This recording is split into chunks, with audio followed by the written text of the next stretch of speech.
What's up, kiddos? ESPN LA overtime. You can see the set behind me. We got through the first show. Clinton and Friends on ESPN Radio, of course, and on the ESPN app is where you can watch it. And it went well. I'd give it a B+. There were some bumps. We had Mina on to talk about the Super Bowl, but her phone crapped out twice, which is like the worst thing as a radio host, because then you have the thing that you don't love at all, which is dead air, and you never want dead air. So that was tough. But we did have David Dennis on, and that was fun. He talked about K-Dot and the halftime show of the Super Bowl, which was obviously yesterday.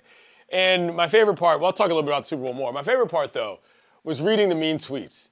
That is my always favorite thing to do, is because people think that they know everything. And don't get me wrong, feedback from listeners, viewers, readers is always great.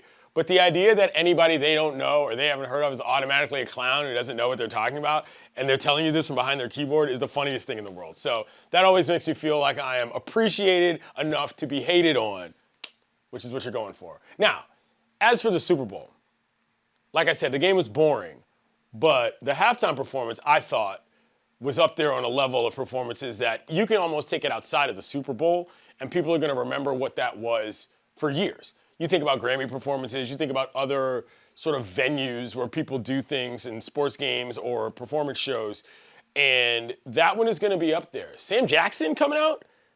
Reminder who was in the crowd and what Sam Jackson was trying to make a point about how this country is run. That was an interesting point right there.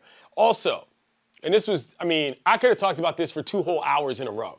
Serena Jamaica Williams sea-walking on that floor from Compton, as is Kendrick. Y'all don't understand. This was the moment of the year in the NFL for me, all right? She did that in England at Wimbledon in front of the Queen. She did it now in front of the president in New Orleans and in front of God and country and globe, repping her hood, man. I just thought it was a really cool performance because the game was god-awful. And that's that. Overtime, kiddos. We'll do this every day.